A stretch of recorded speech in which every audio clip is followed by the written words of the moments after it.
Hello everyone, this is Prachi and you're watching efutureinside.com जिथे आपण शिकतो इंग्लिश आपल्या मातृभाषेतून.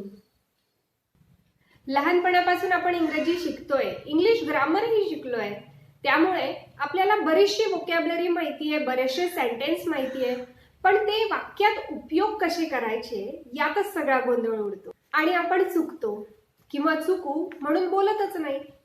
बरोबर ना? आता या इंग्लिश ग्रामरचा महत्वाचा पाया म्हणजे टेन्स. हे पण आपण शिकलोय, पण हे टेन्स खरोखरच तुम्हाला समजलेत का?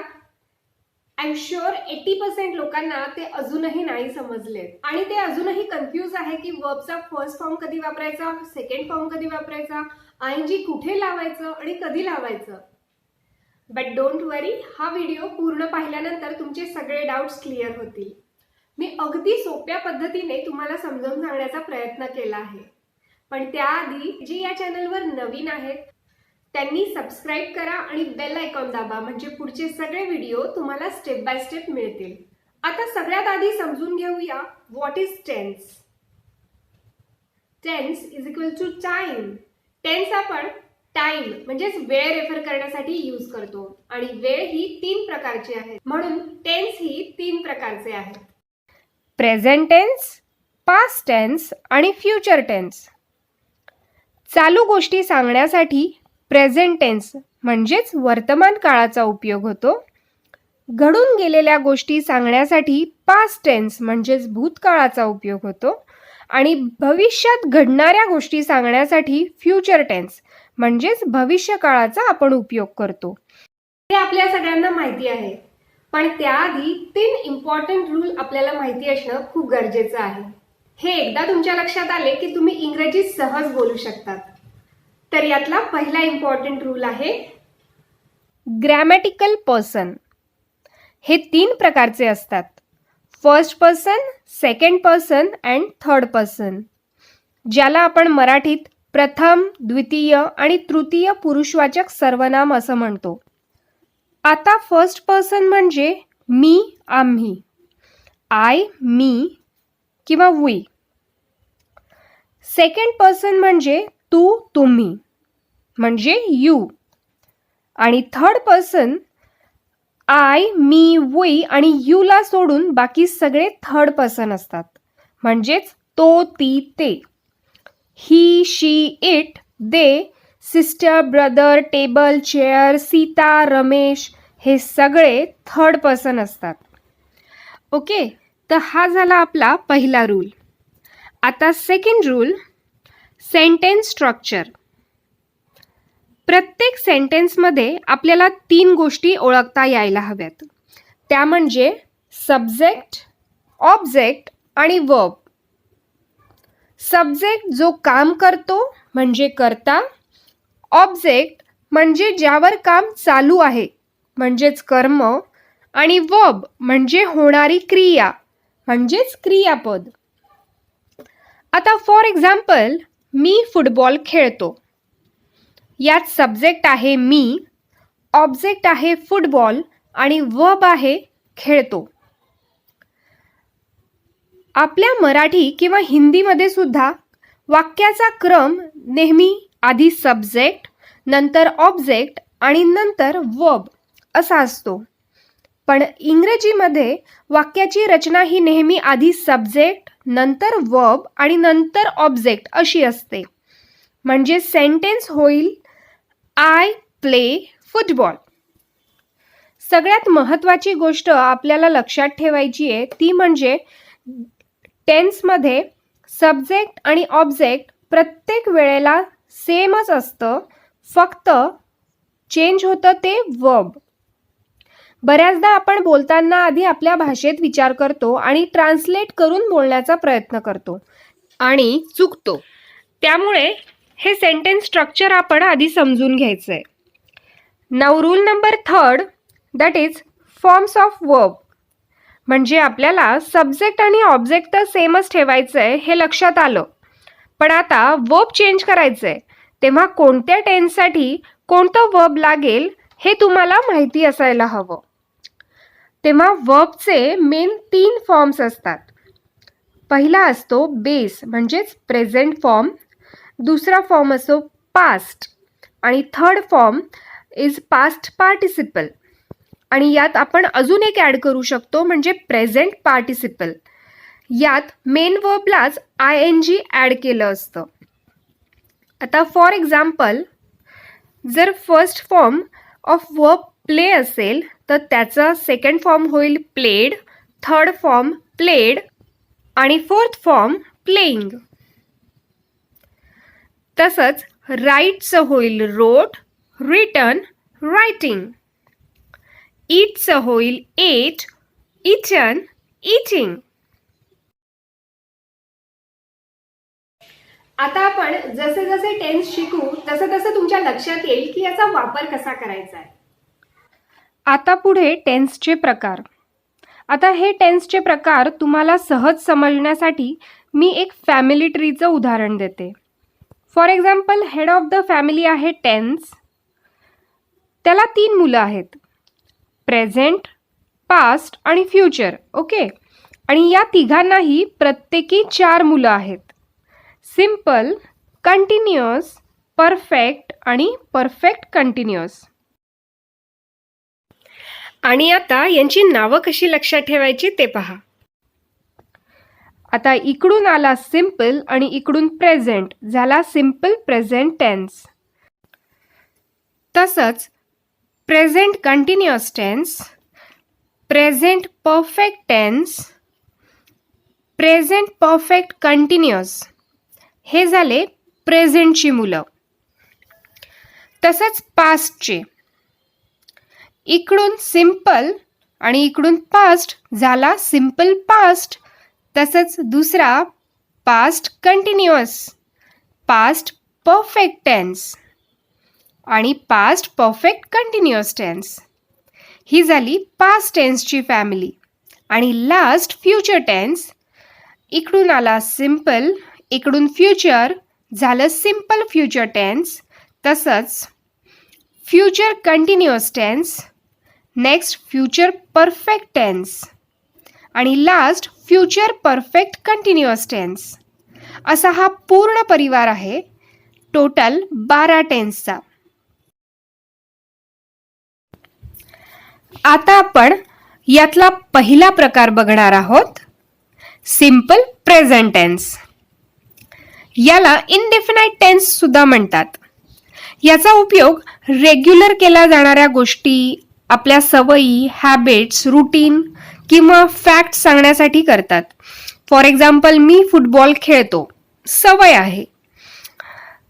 मी रोज व्यायाम करतो, आपलं रुटीन आहे. पृथ्वी गोल फिरते, ही एक फॅक्ट आहे. आता एक महत्त्वाची गोष्ट, यात आपल्याला स्पेसिफिक वेळ कळत नाही, पण या गोष्टी रेग्युलर होणाऱ्या असतात. मी कधी खेळतो, सकाळी दुपारी असं काही मेन्शन नाहीये, पण खेळतो, वेळ मिळेल तेव्हा खेळतो. म्हणजे ते आत्ता, या तासाला, या वर्षाला केव्हाही होत असेल.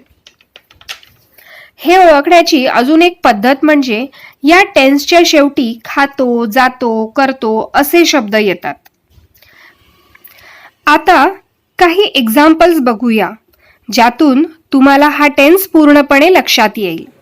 First we will see some positive sentence. I go to school. इथे सब्जेक्ट आहे आय, मेन वर्ब आहे गो आणि ऑब्जेक्ट आहे टू स्कूल. म्हणजे सिम्पल प्रेझेंट टेन्सचा फॉर्म्युला आहे subject plus main verb plus object, कर्ता प्लस मुख्य क्रियापद प्लस कर्म. Now look at this sentence. She goes to school. ती शाळेत जाते. यात तुम्हाला काय फरक लक्षात आला? इथे आपल्याला सिम्पल प्रेझेंट टेन्सचा पहिला रूल लक्षात येतो. Subject I, we, you, they असेल तर मेन वर्ब यूज करायचं आणि थर्ड पर्सन सिंग्युलर म्हणजे ही, शी, इट, रोहन, सीता कोणतंही नाव असेल तर वर्ब बरोबर एस किंवा ES प्रत्यय लावायचा. म्हणून आपण इथे गोला ES लावला आहे. She goes to school. आपण अजून काही उदाहरणं बघूया. We speak English. Rita speaks English. You eat a mango. He eats a mango. इथे रीता आणि ही हे थर्ड पर्सन सिंग्युलर आहेत, म्हणून आपण वर्ब बरोबर एस लावला आहे. आता एस कधी लावायचा आणि ES कधी लावायचा हे समजून घ्या. क्रियापदाच्या म्हणजेच वर्बच्या शेवटी जर OS, SH, CH किंवा X असेल तर वर्बला ES लावायचं, अन्यथा S लावायचा. For example, I go, he goes. I write, he writes. I teach, he teaches. आणि एक अजून महत्त्वाचा पॉइंट मला सांगावासा वाटतो, तो म्हणजे वर्बच्या शेवटी जर Y असेल तर Yच्या जागी I लिहून ES लावायचं. For example, try tries, fly flies. पण जर वर्ब मध्ये Yच्या आधी स्वर असेल म्हणजे AEIOU पैकी एखादं लेटर असेल तर Yचं I होत नाही, फक्त त्याला S लावायचं. For example, buy buys, day days. Now let's see the negative form. For example, I go to school चं निगेटिव्ह होईल I do not go to school. आणि ही गोज टू स्कूल चं negative होईल he does not go to school. इथे आपण do नॉटच्या ऐवजी don't आणि does नॉटच्या ऐवजी डझंट हे कॉन्ट्रॅक्शन आपण वापरू शकतो. कॉन्ट्रॅक्शन म्हणजे शॉर्ट फॉर्म. इथे सेकंड रूल तुमच्या लक्षात येईल. जेव्हा सब्जेक्ट आय, वी, यू आणि दे असेल तेव्हा डू वापरायचं, आणि निगेटिव्ह असेल तर प्लस नॉट म्हणजे डू नॉट. आणि जेव्हा सब्जेक्ट ही, शी, इट असेल तेव्हा डज लावायचं, आणि निगेटिव्ह सेंटेन्स असेल तर डज प्लस नॉट म्हणजे डज नॉट वापरायचं. आणि जेव्हा आपण डज नॉट यूज करतो तेव्हा वर्बला S किंवा ES लावायचं नाही. ही गोज टू स्कूलचं निगेटिव्ह करताना आपण he does not go to school केलं आहे, तेव्हा आपण गोला SES लावलेला नाही. त्यामुळे हा नियम लक्षात ठेवायचा आहे की जेव्हा आपण डज नॉट यूज करतो तेव्हा वर्ब बरोबर S किंवा ES लावायचा नाही. Now let's see how to make question form. प्रश्नार्थी वाक्य कसे तयार करायचे हे बघूया. He lives here. इथे सब्जेक्ट ही आहे म्हणून आपण वर्बला S लावला आहे, तो इथे राहतो. याचा प्रश्नार्थी होईल does he live here. Now next example, they play cricket. ते क्रिकेट खेळतात. याचं प्रश्नार्थी होईल डू दे प्ले क्रिकेट. आता रूल नंबर 3, जेव्हा सब्जेक्ट ही, शी, इट असेल तेव्हा डज वाक्याच्या सुरुवातीला येईल व शेवटी क्वेश्चन मार्क येईल. आणि अजून एक गोष्ट, जेव्हा आपण डजचा वापर करतो तेव्हा वर्बला S किंवा ES वापरायची गरज नाही. जेव्हा सब्जेक्ट आय, यू, वी, दे असतो तेव्हा सुरुवातीला डूचा वापर करायचा. नॉर्मली जेव्हा आपल्याला उत्तर हो किंवा नाही एवढंच अपेक्षित असतं तेव्हा असे प्रश्न विचारतात. सो आय होप तुम्हाला हा सिंपल प्रेझेंट टेन्स समजला असेल. Now let's quickly revise all the rules of simple present tense. First, जेव्हा subject I, we, you, they असेल तेव्हा मेन वर्ब यूज करायचं. For example, we speak English. Rita speaks English. आणि जेव्हा सब्जेक्ट थर्ड पर्सन सिंग्युलर म्हणजे ही, she, it किंवा कोणतंही नाव असेल तर वर्ब बरोबर ईएस लावायचा. रूल नंबर 2, निगेटिव्ह सेंटेन्स करताना जेव्हा subject I, we, you, they असतो तेव्हा डू प्लस नॉट किंवा डोंट यूज करायचं. आणि जेव्हा सब्जेक्ट ही, शी, इट असेल तेव्हा डज नॉट किंवा डझंट यूज करायचं. आणि वर्बला एस किंवा ईएस लावायचा नाही. For example, I do not go to school. He does not go to school. Rule number 3, in interrogative sentence जेव्हा subject I, you, we, they असेल तेव्हा सुरुवातीला डूचा वापर करायचा आणि शेवटी क्वेश्चन मार्क लिहायचं. आणि जेव्हा सब्जेक्ट ही, शी, इट असेल तेव्हा डजने वाक्याची सुरुवात करायची आणि वर्बला एस किंवा ईएस लावायचा नाही. थोडक्यात, वाक्यात कुठेही डज आलं असेल तर वर्बला एस किंवा ईएस लावायचं नाही. आता हा टेन्स तुम्हाला किती समजलाय हे जाणून घेण्यासाठी आपण एक प्रॅक्टिस ऍक्टिव्हिटी करणार आहोत. तुमच्या समोर काही सेंटेन्स येतील आणि त्यात काही मिस्टेक्स आहेत, त्या तुम्हाला 5 सेकंदात ओळखायच्या आहेत. Okay, so let's do some practice activity. First example, she read a book.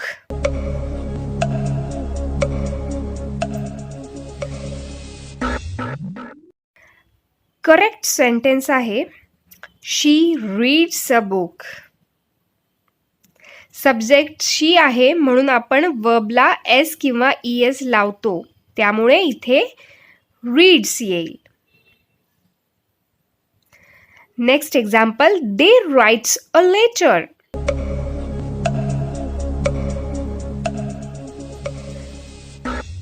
Correct sentence आहे they write a letter. Subject I, you, we, they असेल तर वर्बला एस किंवा ईएस लावायची गरज नाही. Next example, he doesn't eats a mango.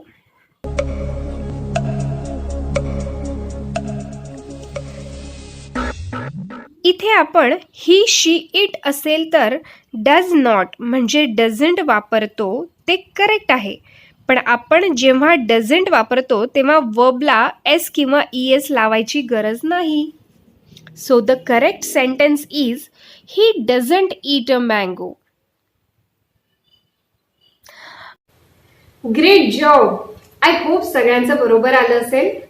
काही अडचण वाटली तर व्हिडिओ रिवाइंड करा आणि पुन्हा बघा. आणि अशा सोप्या पद्धतीने English grammar, communication skill, career guidance आणि असे बरेच व्हिडिओ बघण्यासाठी चॅनल लाईक, शेअर आणि सबस्क्राईब करा आणि बेल आयकॉन दाबा म्हणजे पुढचे सगळे व्हिडिओ तुम्हाला स्टेप बाय स्टेप मिळतील. आता आपण पाहणार आहोत सिंपल पास्ट टेन्स, साधा भूतकाळ. ज्या गोष्टी भूतकाळात घडून गेलेल्या असतात त्या सांगण्यासाठी आपण हा टेन्स वापरतो. फॉर एक्झाम्पल, मी अभ्यास केला, मी टीव्ही बघितला. क्रिया भूतकाळात पूर्ण झालेली आहे. यात आपल्याला वर्बचा सेकंड फॉर्म यूज करायचा असतो, त्यामुळे आपल्याला जास्तीत जास्त वर्ब आणि त्यांचे फॉर्म्स माहिती असायला हवे. त्यामुळे तुम्हाला हे सेंटेन्स सहज करता येतील. आता या वर्बचे पण 2 प्रकार असतात, रेग्युलर वर्ब आणि इररेग्युलर वर्ब. रेग्युलर वर्ब म्हणजे त्या वर्बचं सेकंड फॉर्म आणि थर्ड फॉर्म करताना फक्त ईडी ॲड करायचं. For example, play, played, played. Watch, watched, watched. म्हणजे आपण प्लेला फक्त ईडी ॲड करून प्लेड म्हणजे सेकंड फॉर्म तयार केला. वॉचला ईडी ॲड करून वॉच्ड हा सेकंड फॉर्म तयार झाला. याला म्हणतात रेग्युलर वर्ब. आणि 80% वर्ब असेच असतात ज्याचं पास्ट टेन्स करताना आपल्याला जास्त विचार न करता फक्त त्याला ईडी लावायचं असतं. आणि आता इररेग्युलर वर्ब म्हणजे ज्याचा सेकंड अँड थर्ड फॉर्म हा पूर्णपणे वेगळा असतो.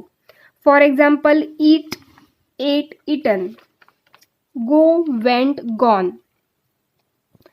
हे सगळे वर्ब तुम्हाला बाय हार्ट लर्न असायला हवेत. Now let's see some examples of simple past tense. He went to school.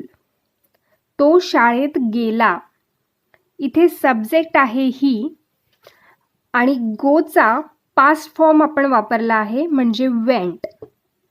And to school आहे ऑब्जेक्ट. म्हणजे सिम्पल पास्ट टेन्सचं स्ट्रक्चर आहे सब्जेक्ट प्लस वर्बचा सेकंड फॉर्म आणि plus object.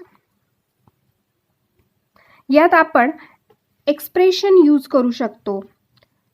For example last night, from 5 years, all day, 2 minutes, etc. I play cricket last week. She lived London for 2 years. इथे आपल्याला first rule लक्षात येईल की subject first, second, third person कोणताही असला तरी वर्बचं second फॉर्मच आपल्याला लावायचं आहे. त्यात सिम्पल प्रेझेंट टेन्स सारखं एस किंवा ईएस लावायची गरज नसते. We wrote a story. आम्ही गोष्ट लिहिली.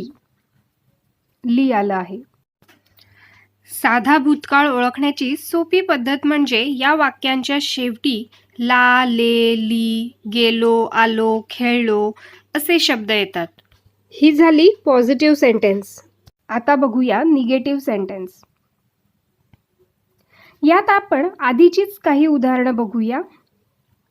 ही वेंट टू स्कूल चं होईल he did not go to school. म्हणजे फॉर्म्युला आहे subject plus did not plus वर्बचा फर्स्ट फॉर्म प्लस ऑब्जेक्ट. इथे सेकंड रूल तुमच्या लक्षात येईल. म्हणजे निगेटिव्ह करताना subject I, we, you, he, she, it कोणतंही असलं तरी डिड नॉट आणि वर्बचं फर्स्ट फॉर्म यूज करायचं. Let's see some more examples. I played cricket चं होईल I did not play cricket. We wrote a story चं होईल we did not write a story. इथे आपण डिड नॉटच्या ऐवजी डिडंट हे कॉन्ट्रॅक्शन वापरू शकतो. Now let's see interrogative sentence. प्रश्नार्थी वाक्य. इथे आपण पास्टचं डिड हे हेल्पिंग वर्ब वापरतोय म्हणून ही वेंट टू स्कूलचं होईल did he go to school. तो शाळेत गेला का. म्हणजे आपला फॉर्म्युला होईल did plus subject plus main verb plus object. इथे तिसरा रूल तुमच्या लक्षात येईल. सब्जेक्ट कोणताही असला तरी डिड ने वाक्याची सुरुवात करायची, नंतर सब्जेक्ट आणि नंतर इथे आपण वेंटचं फर्स्ट फॉर्म काय होईल गो आणि नंतर object. You played cricket so होईल did you play cricket. We wrote a story चं होईल did we write a story. आपण स्टोरी लिहिली का. काळात लक्षात ठेवायची महत्त्वाची गोष्ट म्हणजे सब्जेक्ट कोणताही असला तरी वर्बचं सेकंड फॉर्मच यूज करायचं आणि डिड हे हेल्पिंग वर्ब यूज करायचं. आता हा टेन्स तुम्हाला किती समजला आहे हे जाणून घेण्यासाठी आपण एक प्रॅक्टिस ऍक्टिव्हिटी करणार आहोत. तुमच्या समोर काही सेंटेन्स येतील आणि त्यात काही मिस्टेक्स आहेत त्या तुम्हाला 5 सेकंदात ओळखायच्या आहेत. Okay, so let's do some practice activity. First, we eat dinner.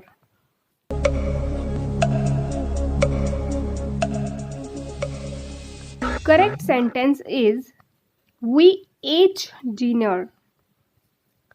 यात आपल्याला वर्बचा सेकंड फॉर्म यूज करायचा आहे, म्हणून ईटचं होईल एट. तेव्हा आपलं सेंटेन्स असेल वी एट डिनर. आम्ही जेवण केलं. Next example, they did play football.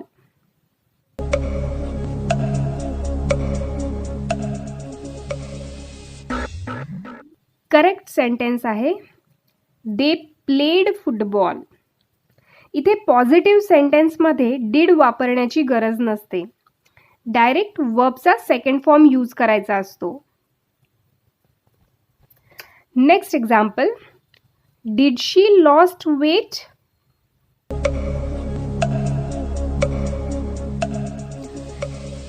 Correct sentence is did she lose weight.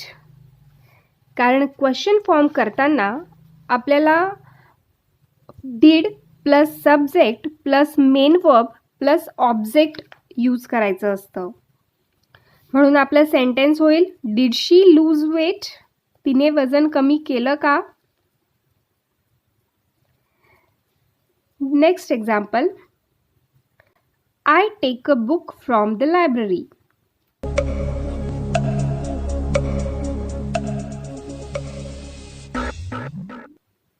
Correct sentence आहे I took a book from the library.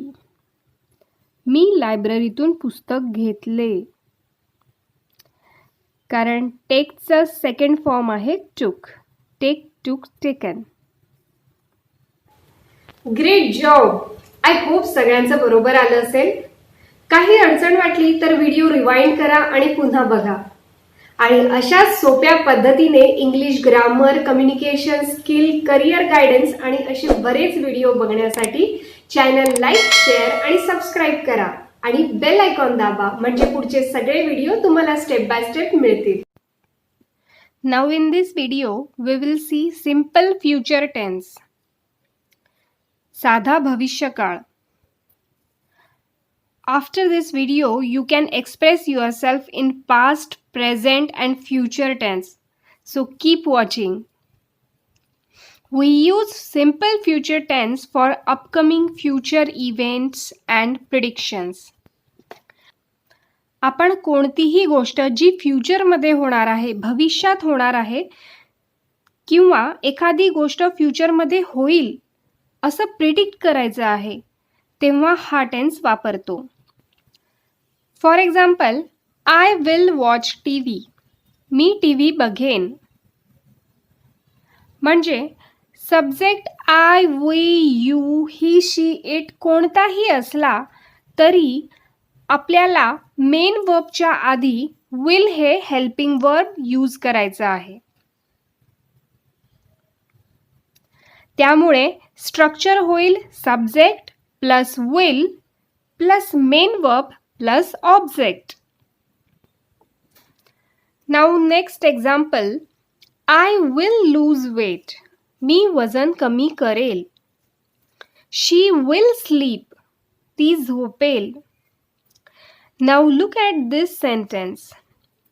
I shall help you and I will help you. ही दोन्ही वाक्य बरोबर आहेत आणि दोघांचाही अर्थ same आहे. मी तुला मदत करेल. इंग्लिश ग्रामरच्या रूलनुसार आय आणि वी म्हणजे फर्स्ट पर्सन बरोबर शॅल यूज होतं, पण आजकाल ॲडव्हान्स इंग्लिश बोलताना सगळ्याला विलचा वापर करतात आणि तेही करेक्ट आहे. त्यामुळे फ्युचर टेन्स म्हटला की आपण फक्त विल लक्षात ठेवलं तरी चालेल. आपण फ्युचरमध्ये ज्या गोष्टी घडणार आहेत त्यासाठी हा टेन्स वापरतो. For example, I will see you on Monday. मी तुला सोमवारी भेटेल. यात आपण प्रिडिक्शन्सही सांगतो. फॉर एक्झाम्पल, आजची मॅच इंडिया जिंकेल. India will win the match today.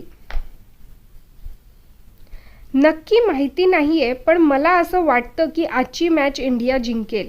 हे प्रिडिक्शन आहे, right? Now let's see the negative form.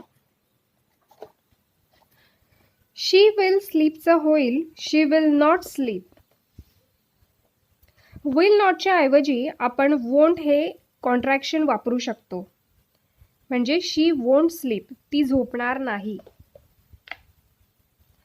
म्हणजे subject plus will not plus main verb plus object. I will watch TV चा negative होईल I will not watch TV.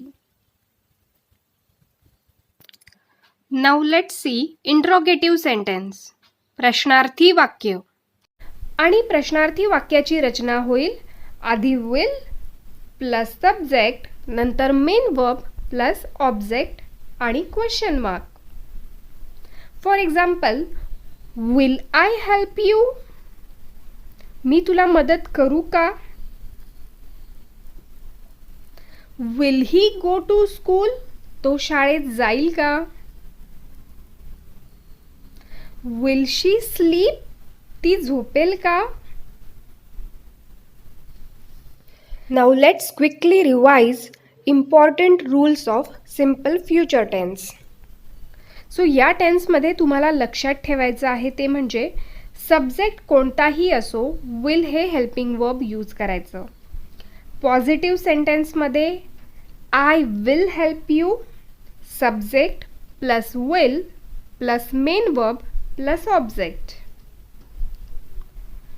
याचंच negative करताना यात फक्त not add करायचं. I will not help you, subject plus will plus not plus object. आणि याचंच interrogative करताना हा विल येईल सगळ्यात पुढे. म्हणजे will I help you, will plus subject plus main verb plus object. आता हा टेन्स तुम्हाला किती समजलाय हे जाणून घेण्यासाठी आपण एक प्रॅक्टिस ऍक्टिव्हिटी करणार आहोत. तुमच्या समोर काही सेंटेन्स येतील आणि त्यात काही मिस्टेक्स आहेत, त्या तुम्हाला 5 सेकंदात ओळखायच्या आहेत. Okay, so let's do some practice activity. First, we will went to market.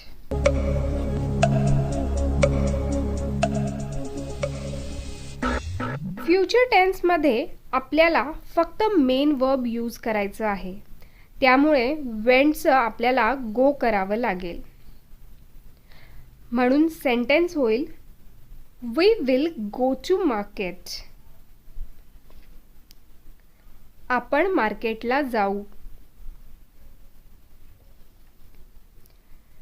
Second, he will be pass next year.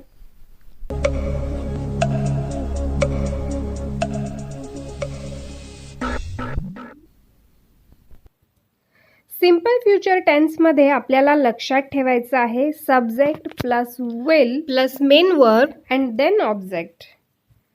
यात बीची गरज नाही, म्हणून सेंटेन्स होईल he will pass next year. तो पुढच्या वर्षी पास होईल.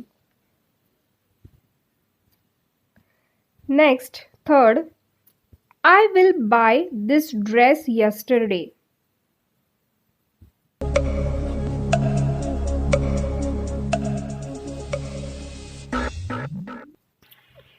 आपण जेव्हा विल वापरतो तेव्हा ती गोष्ट फ्युचरमध्ये घडणारी असते, त्यामुळे इथे यस्टरडे येणार नाही. त्याऐवजी tomorrow, next week, next month जे फ्युचरमध्ये येणार आहे असे शब्द येतील. For example, I will buy this dress next week. Great job. I hope सगळ्यांचं बरोबर आलं असेल. काही अडचण वाटली तर व्हिडिओ रिवाइंड करा आणि पुन्हा बघा.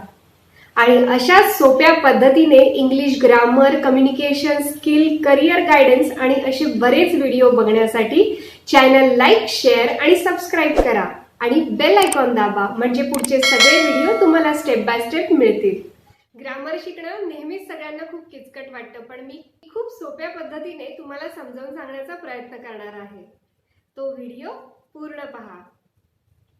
आता आपण पाहणार आहोत present continuous tense. So let's get started. Present continuous tense, चालू वर्तमान काळ. We use present continuous tense to talk about something that's happening right now. Longer actions in progress and sometimes future plans. या काळाचा उपयोग चालू असलेली क्रिया दर्शवण्यासाठी केला जातो किंवा एखादी क्रिया खूप वेळेपासून चालू आहे हे दर्शवण्यासाठी आणि काही वेळेला फ्युचर प्लॅन सांगण्यासाठी सुद्धा याचा उपयोग करतात. फॉर एक्झाम्पल, मी टीव्ही बघतो आहे. आई स्वयंपाक करते आहे. इथे आपली बघण्याची, स्वयंपाक करण्याची क्रिया चालू आहे. थोड्या वेळाने ती संपेल हे आपल्याला माहिती आहे. ओके. हा टेन्स ओळखण्याची सोपी पद्धत म्हणजे वाक्याचा शेवट करतो आहे, खातो आहे, जातो आहे असा होतो. Now let's see how to make affirmative form. होकारार्थी वाक्य. यात वर्बच्या आधी बीचं रूप म्हणजे एम, इज, आर वापरायचं असतं. सो आपलं सेंटेन्स स्ट्रक्चर होईल subject plus am, is, are plus verb plus ING plus object. आता हे एम, इज, आर कधी वापरायचे ते आधी बघूया. सब्जेक्ट आय असेल तर एम वापरायचं. वी, यू, दे म्हणजे अनेक वचन असेल तर आरचा वापर होतो. आणि सब्जेक्ट ही, शी, इट म्हणजे एक वचन असेल तर इजचा वापर करायचा. Now let's see the example. Me TV बघतोच होईल आय एम वॉचिंग टीव्ही. ते पत्र लिहित आहेत. They are writing a letter. ती पुस्तक वाचत आहे. She is reading a book. याप्रमाणेच आपण एखादी लॉंग टर्म ॲक्शन सुद्धा सांगू शकतो. For example, Rohan is losing weight. I am studying MBA. म्हणजे ती आत्ताच होते असं नाही, पण खूप दिवसापासून ही क्रिया चालू आहे आणि अजूनही पूर्ण झालेली नाहीये. अशा वेळेस सुद्धा आपण हा टेन्स वापरतो. काही वेळा फ्युचर प्लॅन सांगण्यासाठी या काळाचा उपयोग होतो. For example, I am taking a vacation in June. मी जूनमध्ये सुट्टी घेते. She is going tomorrow. ती उद्या जाते आहे. Now let's see negative form. नकारात्मक वाक्यात आपल्याला एम, इज, आर नंतर फक्त नॉट ॲड करायचं आहे. म्हणजे सेंटेन्स स्ट्रक्चर होईल subject plus am, is, are plus not plus verb plus ING plus object. For example, Rohan is not losing weight. They are not writing a letter. I am not studying MBA. म्हणजे इथे जास्त विचार न करता फक्त not add करायचं आहे. Now let's see interrogative form. प्रश्नार्थी वाक्य. इथे एम, इज, आर आधी येईल, नंतर subject plus verb plus ING plus object and then question mark. Continuous tense म्हटला म्हणजे वर्बला आयएनजी रूप लावायचं हे लक्षात ठेवायचं. For example, are they writing a letter. ते पत्र लिहिताय का?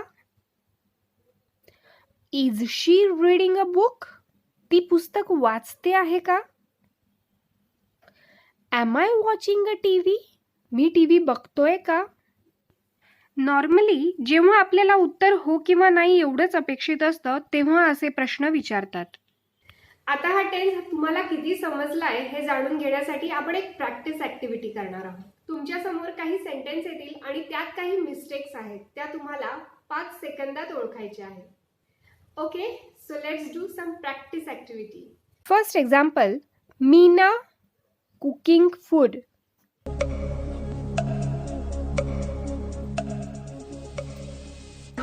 सब्जेक्ट नंतर आपल्याला am is are वापरायचं असतं, तेव्हा इथे सब्जेक्ट आहे मीना, म्हणजे येईल is. So correct sentence is Meena is cooking food. Next example, Geeta and I is not going to school.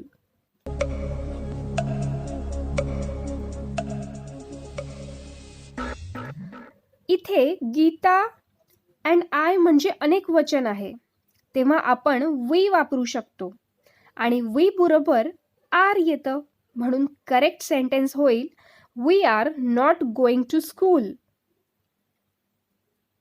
Are नॉटच्या ऐवजी आपण आरंट हे कॉन्ट्रॅक्शन वापरू शकतो. Next example, is they playing football.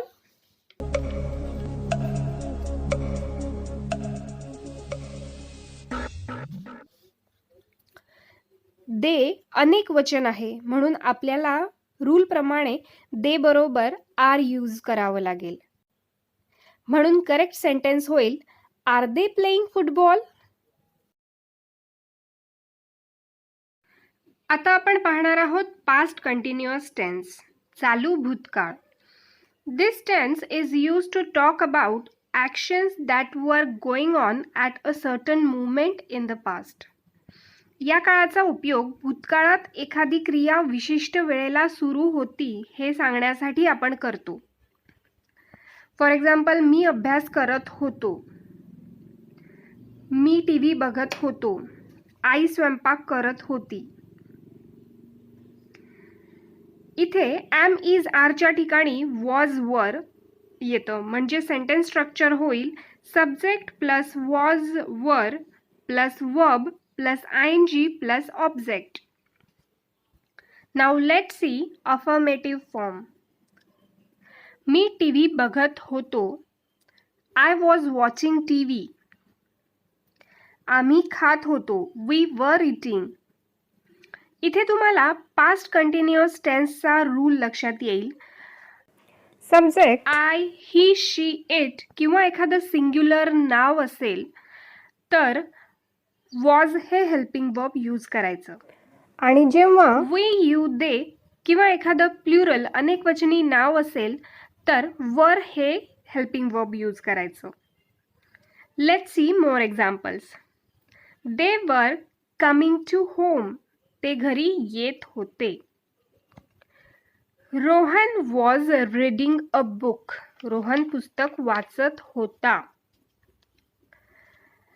Now let's see negative form, नकारार्थी वाक्य. हे करताना आपल्याला वॉज वर नंतर फक्त नॉट ॲड करायचं आहे, तेव्हा आपलं सेंटेन्स स्ट्रक्चर होईल subject plus was were plus not plus verb plus ING plus object. For example, I was going to school चं होईल I was not going to school. मी शाळेत जात नव्हतो. वी वर इटिंगचं होईल वी वर नॉट इटिंग.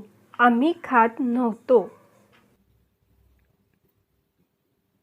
इथे आपण was नॉटच्या ऐवजी वॉजंट आणि वेअर नॉटच्या ऐवजी वेरंट हे कॉन्ट्रॅक्शन वापरू शकतो. Now let's see interrogative form, प्रश्नार्थी वाक्य. याचं सेंटेन्स स्ट्रक्चर होईल आधी वॉज वर नंतर subject plus verb plus ING plus object and then question mark. For example, was she singing a song. ती गाणं म्हणते आहे का. वर दे कमिंग टू होम. ते घरी येत आहेत का. Was he reading a story. तो गोष्ट वाचतोय का. आता हा टेन्स तुम्हाला किती समजलाय हे जाणून घेण्यासाठी आपण एक प्रॅक्टिस ऍक्टिव्हिटी करणार आहोत. तुमच्या समोर काही सेंटेन्स येतील आणि त्यात काही मिस्टेक्स आहेत, त्या तुम्हाला 5 सेकंदात ओळखायच्या आहेत. Okay, so let's do some practice activity. First, he were going to market.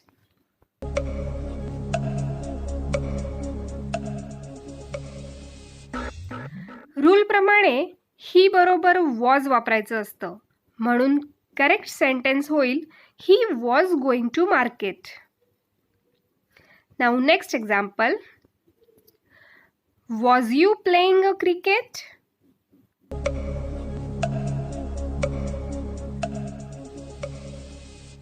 इथे सब्जेक्ट यू आहे आणि रूल प्रमाणे यू बरोबर वर वापरतात, म्हणून करेक्ट सेंटेन्स होईल were you playing a cricket? Next example, she was dance yesterday.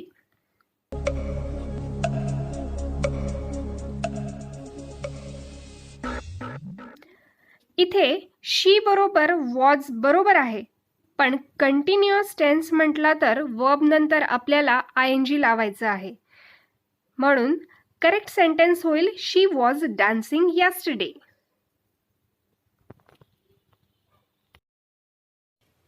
Great job. I hope सगळ्यांचं बरोबर आलं असेल. काही अडचण वाटली तर व्हिडिओ रिवाइंड करा आणि पुन्हा बघा. आता आपण पाहणार आहोत फ्युचर कंटिन्युअस टेन्स, चालू भविष्यकाळ. फ्युचर म्हणजे भविष्य आणि कंटिन्युअस म्हणजे चालू असणे. आपण भविष्यात एखादी क्रिया करत असू हे सांगण्यासाठी हा टेन्स वापरतात. We use this tense to express what we are doing in the future. For example, आपण उद्या गावाला जात असू, ती घरी येत असेल, मी गाणं म्हणत असेल. Now look at this sentence. I shall be watching movies. I will be watching movies. या दोन्ही वाक्यांचा अर्थ होतो मी पिक्चर बघत असेन. जसं आपण सिंपल फ्युचर टेन्समध्ये बघितलं की ग्रामर रूलनुसार आय आणि वी बरोबर शॅल यूज होतं आणि ही शी इट बरोबर विल यूज होतं. पण आजकाल आय आणि वी बरोबर सुद्धा आपण विलचाच वापर करतो. फ्युचर टेन्समध्ये विल आणि फ्युचर कंटिन्युअसमध्ये विल बी आपण यूज करतो, म्हणून आपण इथे फक्त विल बी लक्षात ठेवलं तरी चालेल. तेव्हा आपलं सेंटेन्स स्ट्रक्चर होईल subject plus will be plus verb plus ING plus object. Subject कोणताही असला तरी आपल्याला इथे विल बीचा वापर करायचा आहे. Now let's see affirmative form. She will be going home. ती घरी जात असेल. Rita will be losing weight. Rita वजन कमी करत असेल. Mom will be cooking food. आई स्वयंपाक करत असेल. या टेन्सचा उपयोग आपण एखादी कृती जी फ्युचरमध्ये लवकरच सुरू करणार आहोत हे सांगण्यासाठी सुद्धा वापरतो. For example, in the afternoon I will be baking a cake. दुपारी मी केक करेन. इथे पहिल्या पार्टमध्ये आपल्याला कळतंय ॲक्शन कधी होणार आहे. When the action will be happening in the afternoon, दुपारी, म्हणजे आपल्याला साधारण वेळ कळते आहे. Next example, in an hour I will be going home. एका तासाने मी घरी जात असेल. Now here when the action will be happening in an hour, एका तासाने, right? Now let's see negative form. आता इथे अफर्मेटिव्ह सेंटेन्समध्ये आपलं स्ट्रक्चर होतं subject plus will be plus verb plus ING plus object. Future टेन्समध्ये विल आणि future continuous टेन्समध्ये will be आपण यूज करतो. आता इथे विल आणि बी हे दोन हेल्पिंग वर्ब आहेत. आता दोन हेल्पिंग वर्ब जेव्हा आपण वापरतो तेव्हा एक नियम लक्षात ठेवायचा आहे की जेव्हा दोन हेल्पिंग वर्ब यूज करतो तेव्हा त्याचं निगेटिव्ह करताना आपल्याला पहिल्या हेल्पिंग वर्ब नंतर नॉट वापरायचं असतं. म्हणून आपलं निगेटिव्ह सेंटेन्स स्ट्रक्चर होईल subject plus will plus not plus be plus verb plus ING plus object. इथे लक्षात ठेवायचं आहे की विल आणि बीच्या मध्ये नॉट येतं. Okay. For example, she will not be going home. ती घरी जात नसेल. ही will not be singing tomorrow. तो उद्या गाणं म्हणत नसेल. इथे आपण विल नॉटच्या ऐवजी वोंट हे कॉन्ट्रॅक्शन वापरू शकतो. She won't be going home. He won't be singing tomorrow. Now let's see interrogative sentence. प्रश्नार्थक वाक्य. अशा सेंटेन्समध्ये जर WH फॅमिली वर्ड्स असतील तर ते आपण आधी वापरायचे. आता WH फॅमिली वर्ड्स म्हणजे हू, व्हॉट, वेन, वेअर, जे आपण प्रश्न विचारण्यासाठी वापरतो. आणि जर ते नसेल तर विलने वाक्याची सुरुवात करायची. म्हणजे आपलं सेंटेन्स स्ट्रक्चर होईल WH plus will plus subject plus not. जर सेंटेन्समध्ये निगेटिव्ह असेल तर नॉट, नाही तर नाही वापरायचं. प्लस बी प्लस ऑब्जेक्ट आणि question mark. Now look at this sentence. Will Reena be playing. Reena खेळत असेल का?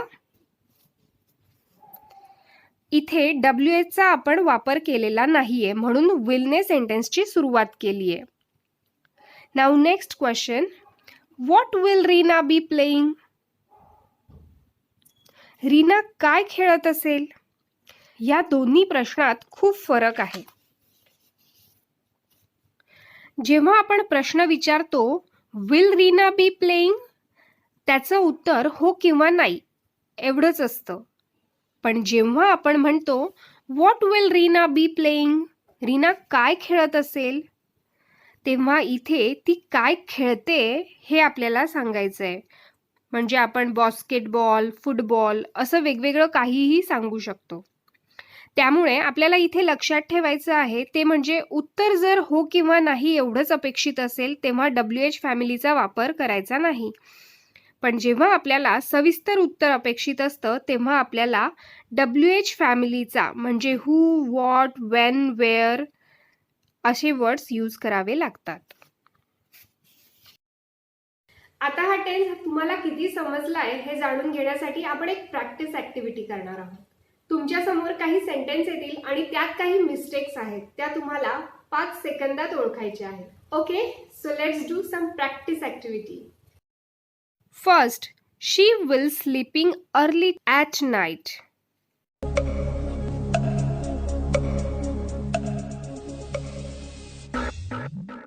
या टेन्ससाठी आपल्याला लक्षात ठेवायचं आहे subject plus will be plus verb plus ING.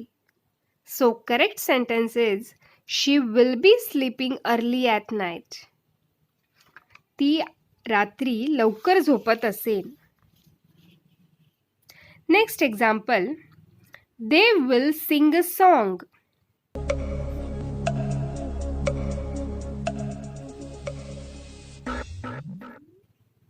इथे आपल्याला subject plus will be plus वर्बचा ING फॉर्म यूज करायचा असतो. त्यामुळे सेंटेन्स होईल they will be singing a song. ते गाणं म्हणत असतील. Next example. Maugham will B cook pasta.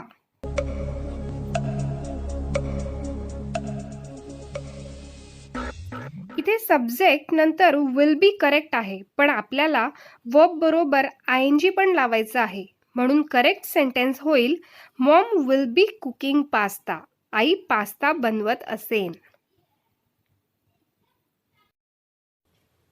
Great job. I hope सगळ्यांचं बरोबर आलं असेल. काही अडचण वाटली तर व्हिडिओ रिवाइंड करा आणि पुन्हा बघा.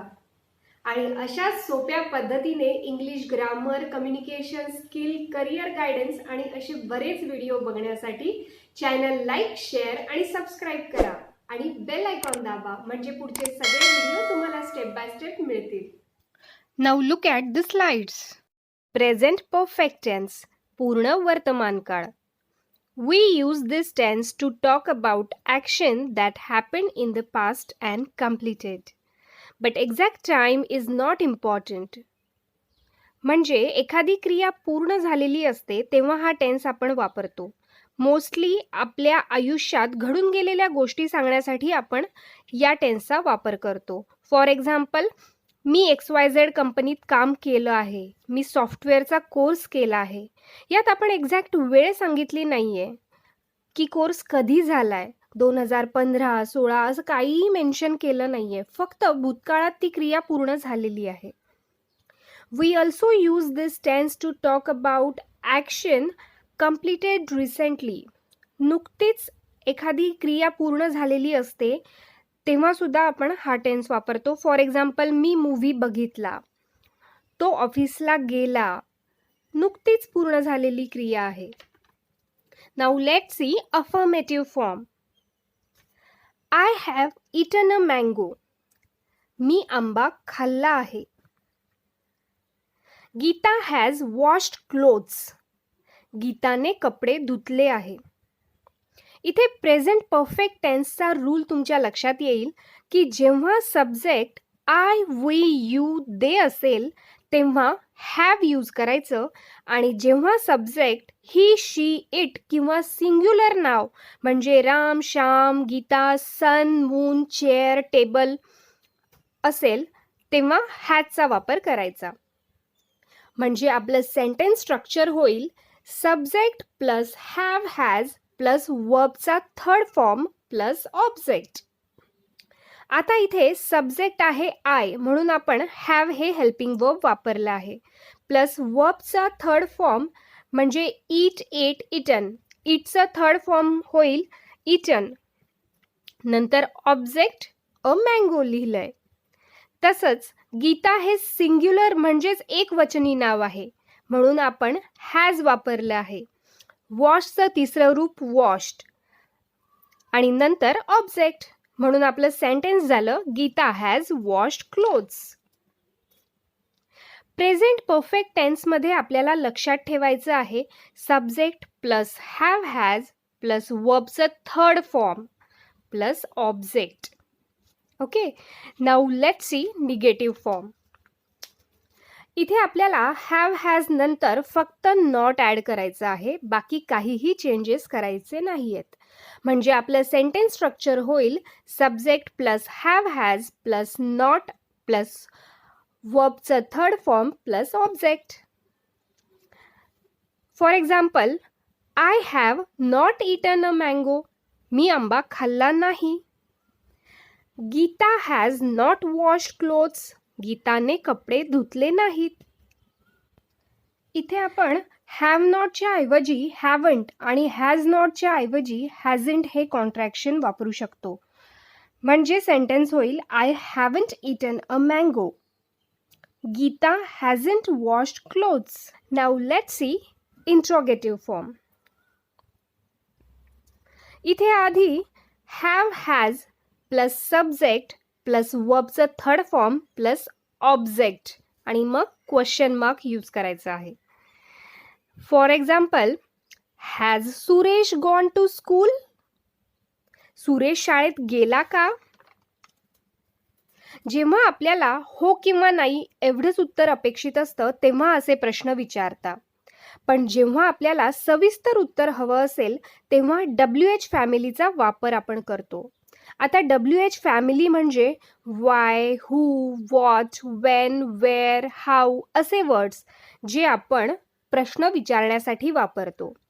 For example, why has Suresh gone to school. Suresh शाळेत का गेला आहे? Where have you gone. तो कोठे गेला आहेस? म्हणजे आपल्याला फक्त याच्या आधी WH वर्ड्स ॲड करायचा आहे. बाकी काहीही चेंजेस नाही आहेत. आता हा टेन्स तुम्हाला किती समजलाय हे जाणून घेण्यासाठी आपण एक प्रॅक्टिस ॲक्टिव्हिटी करणार आहोत. तुमच्यासमोर काही सेंटेन्स येतील आणि त्यात काही मिस्टेक्स आहेत त्या तुम्हाला 5 सेकंदात ओळखायच्या आहेत. Okay, so let's do some practice activity. She have read a book.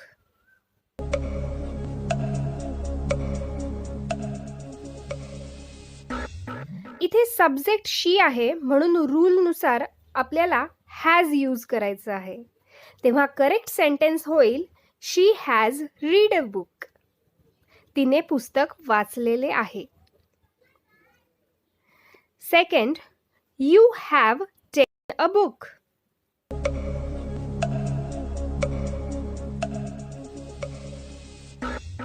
इथे यू बरोबर हॅव करेक्ट आहे, पण आपल्याला वर्बचा थर्ड फॉर्म यूज करायचा आहे. म्हणून करेक्ट सेंटेन्स होईल you have taken a book. तुम्ही पुस्तक घेतले आहे. Next example, they has right a story.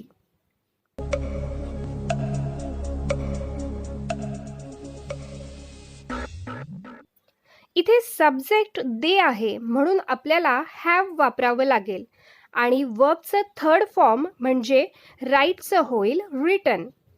तेव्हा आपलं करेक्ट सेंटेन्स होईल they have written a story. त्यांनी गोष्ट लिहिली. Great job. आय होप सगळ्यांचं बरोबर आलं असेल. काही अडचण वाटली तर व्हिडिओ रिवाइंड करा आणि पुन्हा बघा. आणि अशा सोप्या पद्धतीने English grammar, communication skill, career guidance आणि असे बरेच व्हिडिओ बघण्यासाठी चॅनल लाईक, शेअर आणि सबस्क्राईब करा आणि बेल आयकॉन दाबा, म्हणजे पुढचे सगळे व्हिडिओ तुम्हाला स्टेप बाय स्टेप मिळतील. आता आपण पाहणार आहोत past perfect tense. So let's get started. Now look at the slides. Past perfect tense. We use this tense to talk about action which already completed in the past at specific time. या काळाचा उपयोग भूतकाळात एखादी क्रिया विशिष्ट वेळी पूर्ण झालेली होती हे दर्शवण्यासाठी आपण करतो. फॉर एक्झाम्पल, मी ऑफिसला गेलो होतो. ती सकाळी बास्केटबॉल खेळत होती.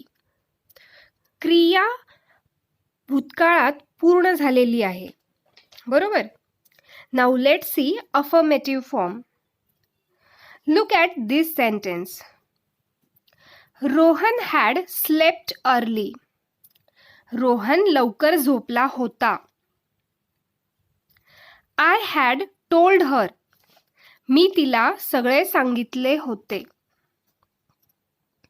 इथे पास्ट परफेक्ट टेन्सचा रूल तुमच्या लक्षात येईल की subject I, we, you, they, he, she, it एकवचनी, अनेकवचनी कोणताही असला तरी हॅड हेच हेल्पिंग वर्ब वापरायचंय.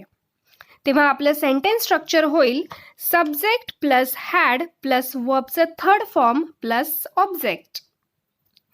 म्हणून इथे रोहन सब्जेक्ट आहे, नंतर आपण हॅडचा वापर केला आहे आणि स्लीप, स्लेप्ट, स्लेप्ट म्हणजे स्लीपचं थर्ड फॉर्म आहे slept and then object. Rohan had slept early. Right. Now second सेंटेन्समध्ये आय सब्जेक्ट आहे, नंतर हॅड आणि टेलचं थर्ड फॉर्म होईल टोल्ड अँड देन ऑब्जेक्ट. म्हणून सेंटेन्स होईल आय हॅड टोल्ड हर. म्हणजे इथे आपल्याला लक्षात ठेवायचं आहे सब्जेक्ट कोणताही असला तरी हॅड प्लस वर्बचं थर्ड फॉर्म आपल्याला वापरायचं आहे. आता या टेन्सचा अजून एक वापर आपण बघूया. We also use this tense to talk about action finished in the past before another action in the past. म्हणजे भूतकाळात दुसऱ्या क्रियेपूर्वी एक क्रिया पूर्ण झालेली असते हे सांगण्यासाठी आपण या टेन्सचा वापर करतो. For example, my mom had cooked food before I reached home. अशा केसमध्ये दोन क्रिया झालेल्या असतात. इथे पहिली क्रिया झाली आहे माय मॉम हॅड कुक्ड फूड, माझ्या आईने जेवण बनवलंय. आणि दुसरी क्रिया बिफोर आय रीच्ड होम, मी घरी जाण्याआधी. म्हणजे पहिली क्रिया झाली आहे आईने स्वयंपाक करण्याची आणि नंतर मी घरी गेलो. करेक्ट. अशा वेळेला जी क्रिया आधी होते तिथे हॅड प्लस वर्बचं थर्ड फॉर्म वापरायचं, जसं आपण इथे वापरलंय my mom had cooked food. Subject नंतर हॅड प्लस कुकचं third form cooked and then object. Right. आणि सेकंड पार्टमध्ये आपण वर्बचं सेकंड फॉर्म यूज केलंय, म्हणजे सिंपल पास्ट टेन्स वापरलाय, कारण ही क्रिया दुसऱ्या नंबरवर झाली आहे. Now look at this sentence. Before I reach home my mom had cooked food. आता या वाक्याचा अर्थही सेमच होतोय, फक्त आपण ऑर्डर चेंज केली आहे. पण तरी अर्थ बदलला नाहीये, तो अर्थ सेमच आहे. मी घरी पोहोचण्याआधी आईने स्वयंपाक केला होता. तरी स्वयंपाक करायची क्रिया हीच आधी झाली आहे, म्हणून आपण इथे हॅड वापरला आहे आणि दुसरी क्रिया जी झाली आहे त्याला वर्बचं सेकंड फॉर्म. म्हणून आपलं सेंटेन्स स्ट्रक्चर होईल सब्जेक्ट प्लस हॅड प्लस वर्बचं थर्ड फॉर्म प्लस ऑब्जेक्ट, आणि सेकंड सेंटेन्ससाठी बिफोर प्लस सब्जेक्ट प्लस वर्बचं second form plus object. Now let's see one more sentence to understand it better. When I went to her home, she had gone to temple. जेव्हा मी तिच्या घरी गेले, ती आधीच मंदिरात निघून गेली होती. आता सिच्युएशन लक्षात घ्या. आता समजा 12 वाजलेत आणि मी म्हणते की when I went to her home she had gone to temple. Okay, आता वाजले आहे 12. त्याआधी 11 वाजता मी तिच्याकडे गेली होती, म्हणजे पास्ट झाला. आणि त्याच्याही आधी 10 वाजता ती मंदिरात निघून गेली होती. याला म्हणतात पास्ट इन पास्ट. म्हणजे नॉर्मल जर पास्ट टेन्स असेल तर आपण वर्बचं सेकंड फॉर्म वापरतो आणि त्या पास्टच्या पास्टमध्ये एखादी घटना घडली असं आपल्याला जेव्हा सांगायचं असतं तेव्हा हॅड प्लस वर्बचं थर्ड फॉर्म आपण वापरतो. When I went to her home हे सिंपल पास्ट टेन्स आहे, म्हणून आपण वर्बचं सेकंड फॉर्म वापरलंय. आणि she had gone to temple हे पास्ट इन पास्ट म्हणजे पास्टच्या आधीची क्रिया आहे, सगळ्यात पहिल्यांदा घडलेली क्रिया, म्हणून आपण हॅड प्लस गोचं थर्ड फॉर्म गॉन वापरलं आहे. म्हणजे थोडक्यात जी क्रिया आधी झाली आहे तिला हॅड प्लस वर्बचं थर्ड फॉर्म वापरायचं आणि जी नंतर झालेली आहे त्याला वर्बचं सेकंड फॉर्म वापरायचं. अजून एक एक्झाम्पल बघूया. I had brushed my teeth before I went to bed. इथे पहिली क्रिया ब्रश करण्याची झाली आहे, म्हणून आपण हॅड प्लस वर्बचं थर्ड फॉर्म वापरला आहे आणि नंतर वर्बचं सेकंड फॉर्म गोचं सेकंड फॉर्म वेंट वापरला आहे. I had brushed my teeth before I went to bed. I hope तुमच्या हे लक्षात आलं असेल. काही अडचण वाटली तर व्हिडिओ रिवाइंड करा आणि पुन्हा बघा. Now let's see negative form. इथे आपल्याला जास्त विचार न करता फक्त हॅड नंतर नॉट ॲड करायचं आहे. For example, Rohan had not slept early. Rohan लवकर झोपलेला नव्हता. My mom had not cooked food before I reached home. मी घरी पोहोचण्याआधी आईने स्वयंपाक केलेला नव्हता. When I went to her home she had not gone to temple. मी तिच्या घरी गेले तेव्हा ती मंदिरात निघून गेलेली नव्हती. म्हणजे इथे कोणताही बदल न करता फक्त हॅड नंतर नॉट आपल्याला ॲड करायचं आहे. Now let's see interrogative sentence. इथे सेंटेन्स स्ट्रक्चर होईल हॅड प्लस सब्जेक्ट प्लस वर्बचं third form plus object plus question mark. For example, had you watched a movie. तू मूवी बघितलास का. हॅड प्लस सब्जेक्ट यू आहे plus वॉचचं third form watched plus object, तेव्हा त्याचं उत्तर हो किंवा नाही एवढंच असेल.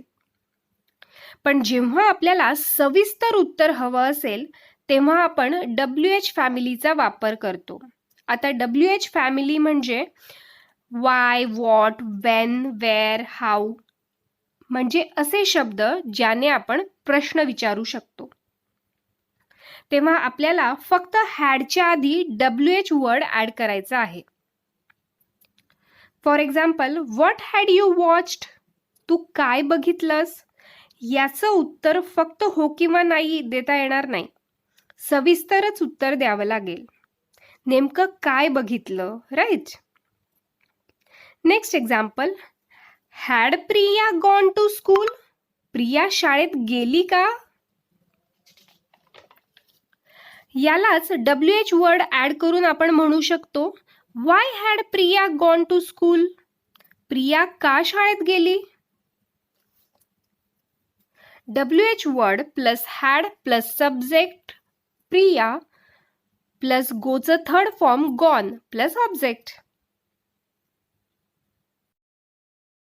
आता हा टेन्स तुम्हाला किती समजलाय हे जाणून घेण्यासाठी आपण एक प्रॅक्टिस ऍक्टिव्हिटी करणार आहोत. तुमच्या समोर काही सेंटेन्स येतील आणि त्यात काही मिस्टेक्स आहेत, त्या तुम्हाला 5 सेकंदात ओळखायच्या आहेत. Okay, so let's do some practice activity. First, we eaten a pizza.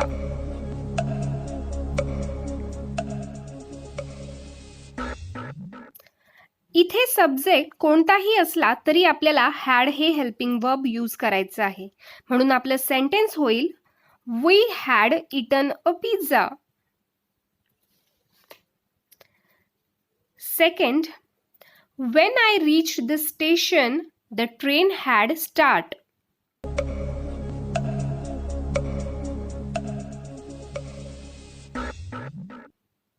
इथे सेंटेन्सच्या सेकंड पार्टमध्ये आपल्याला हॅड नंतर वर्बचं थर्ड फॉर्म वापरायचं आहे. म्हणून स्टार्टचं होईल स्टार्टेड.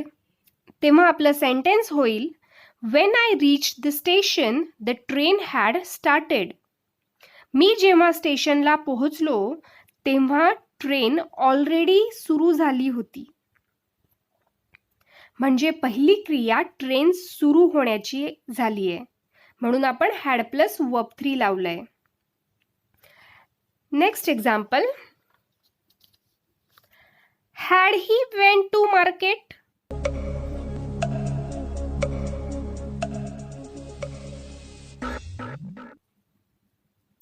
इथे रूलनुसार आपल्याला हॅड प्लस सब्जेक्ट प्लस वर्बचं थर्ड फॉर्म यूज करायचं आहे. म्हणून वेंटचं होईल गॉन. गो वेंट गॉन. तेव्हा आपलं सेंटेन्स होईल, had he gone to market? तो मार्केटला गेला होता का? Great job. आय होप सगळ्यांचं बरोबर आलं असेल. काही अडचण वाटली तर व्हिडिओ रिवाइंड करा आणि पुन्हा बघा. आणि अशाच सोप्या पद्धतीने English grammar, communication skill, career guidance आणि असे बरेच व्हिडिओ बघण्यासाठी चॅनल लाईक, शेअर आणि सबस्क्राईब करा आणि बेल आयकॉन दाबा, म्हणजे पुढचे सगळे व्हिडिओ तुम्हाला स्टेप बाय स्टेप मिळतील. ग्रामर शिकणं नेहमीच सगळ्यांना खूप किचकट वाटतं, पण मी खूप सोप्या पद्धतीने तुम्हाला समजावून सांगण्याचा प्रयत्न करणार आहे. तो व्हिडिओ पूर्ण पहा. आता आपण पाहणार आहे फ्युचर परफेक्ट टेन्स, पूर्ण भविष्यकाळ. We use this tense to tell about action or activity that will start and completed in the future. म्हणजे एखादी क्रिया भविष्यातच सुरू होईल आणि भविष्यातच संपेल असं जेव्हा आपल्याला म्हणायचं असतं तेव्हा आपण हा टेन्स वापरतो. फॉर एक्झाम्पल, ही एक व्यक्ती आहे जी प्रेझेंटमध्ये म्हणजे आत्ता विचार करते की फ्युचरमध्ये पुढच्या वर्षी माझ्याकडे एक कार असेल किंवा माझी मुलगी डॉक्टर झालेली असेल. म्हणजे येणाऱ्या भविष्य काळात आपल्याकडे काय असेल किंवा काय घडलेलं असेल असं जेव्हा आपल्याला सांगायचं असतं तेव्हा आपण विल हॅव म्हणजेच फ्युचर परफेक्ट टेन्सचा वापर करतो. यात कोणतीही ॲक्शन डायरेक्ट झालेली नसते, पण फ्युचरमध्ये होईल असं आपल्याला सांगायचं असतं. Now let's see affirmative form. यासाठी आपलं सेंटेन्स स्ट्रक्चर होईल subject plus will have plus वर्बचं थर्ड फॉर्म प्लस ऑब्जेक्ट. इथे सब्जेक्ट कोणताही असला तरी आपल्याला विल हॅवचाच वापर करायचा आहे. For example, he will have come back by tomorrow. तो उद्यापर्यंत घरी परत येईल. He subject plus will have plus कमचं थर्ड फॉर्म कमच होतं प्लस ऑब्जेक्ट. राईट. फ्युचरमध्ये उद्यापर्यंत ही क्रिया पूर्ण झालेली असेल आणि जेव्हा आपल्याला म्हणायचं असतं पर्यंत, उद्यापर्यंत, पुढच्या महिन्यापर्यंत, तेव्हा आपल्याला बाय वापरायचं आहे. By tomorrow, by next month. Okay. Now next example. I will have purchased this dress before Sunday. मी रविवारच्या आधी हा ड्रेस विकत घेतलेला असेल. I will have purchased this dress before Sunday. Right. Subject I आहे प्लस will have प्लस परचेसचं third form purchased plus object. आता इथे आपण I shall have पण म्हणू शकतो, कारण ग्रामरच्या रूलनुसार आय आणि वी बरोबर शॅलचा वापर होतो. पण नॉर्मल बोलताना आजकाल विलचा वापर आपण करतो, पण बऱ्याचदा लिहिताना शॅलचा वापरही केला जातो. त्यामुळे I shall have, I will have दोन्हीही सेंटेन्स बरोबर आहेत. Now let's see negative form. यात आपल्याला विल आणि हॅवच्या मध्ये नॉट यूज करायचं आहे. म्हणजे आपलं सेंटेन्स स्ट्रक्चर होईल subject plus will plus not plus have plus वर्बचा third form plus object. For example, he will not have come back by tomorrow. तो उद्यापर्यंत घरी परत आलेला नसेल. इथे विल नॉटच्या ऐवजी आपण वोंट हे कॉन्ट्रॅक्शन वापरू शकतो. I will not have purchased this dress before Sunday. मी रविवारच्या आधी हा ड्रेस विकत घेतलेला नसेल. आता नॉर्मली निगेटिव्ह बोलताना आपण एवढं फिरून बोलत नाही, राईट. पण ह्या टेन्स पुरता हे सेंटेन्स स्ट्रक्चर आपल्याला लक्षात ठेवायचं आहे. आता बघूया इंट्रोगेटिव्ह सेंटेन्स. ह्याचं सेंटेन्स स्ट्रक्चर होईल will plus subject plus have plus verbचा थर्ड फॉर्म प्लस ऑब्जेक्ट. तो उद्यापर्यंत घरी परत येईल का च होईल will he have come back home by tomorrow.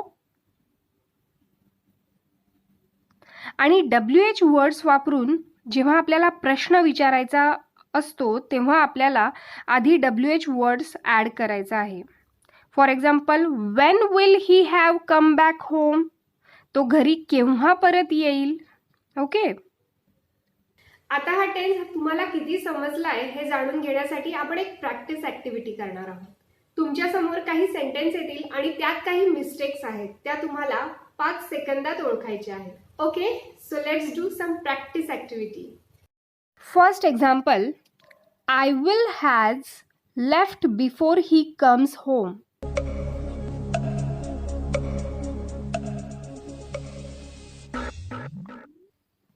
इथे आपल्याला लक्षात ठेवायचं आहे या टेन्समध्ये सब्जेक्ट कोणताही असला तरी विल हॅवचाच वापर करायचा आहे. म्हणजे हॅज वापरायचं नाहीये. म्हणून आपलं करेक्ट सेंटेन्स होईल I will have left before he comes home. तो घरी येण्याआधी मी निघाली होती. Next example, they will have not eaten a pizza.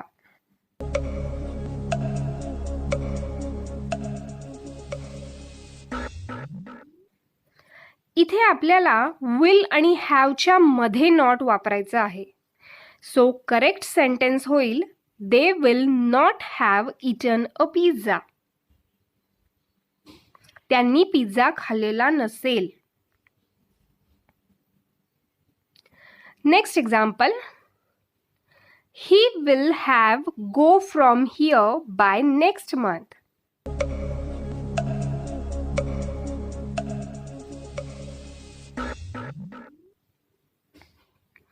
इथे subject plus will have correct आहे, पण त्यानंतर आपल्याला वर्बचं थर्ड फॉर्म म्हणजेच पास्ट पार्टिसिपल फॉर्म यूज करायचा आहे. तेव्हा गोचं होईल गॉन. म्हणून आपलं करेक्ट सेंटेन्स होईल he will have gone from here by next month. Great job. I hope सगळ्यांचं बरोबर आलं असेल. काही अडचण वाटली तर व्हिडिओ रिवाइंड करा आणि पुन्हा बघा. आणि अशाच सोप्या पद्धतीने English grammar, communication skill, career guidance आणि असे बरेच व्हिडिओ बघण्यासाठी चॅनल लाईक, शेअर आणि सबस्क्राईब करा आणि बेल आयकॉन दाबा म्हणजे पुढचे सगळे व्हिडिओ तुम्हाला स्टेप बाय स्टेप मिळतील. Now look at the slides. Present perfect continuous tense, चालू पूर्ण वर्तमान काळ. We use this tense to talk about action which started in past and still continue in present. एखादी क्रिया जी पास्टमध्ये सुरू झाली आणि आता प्रेझेंटमध्येही चालू आहे असं जेव्हा आपल्याला म्हणायचं असतं तेव्हा चालू पूर्ण वर्तमान काळाचा आपण उपयोग करतो.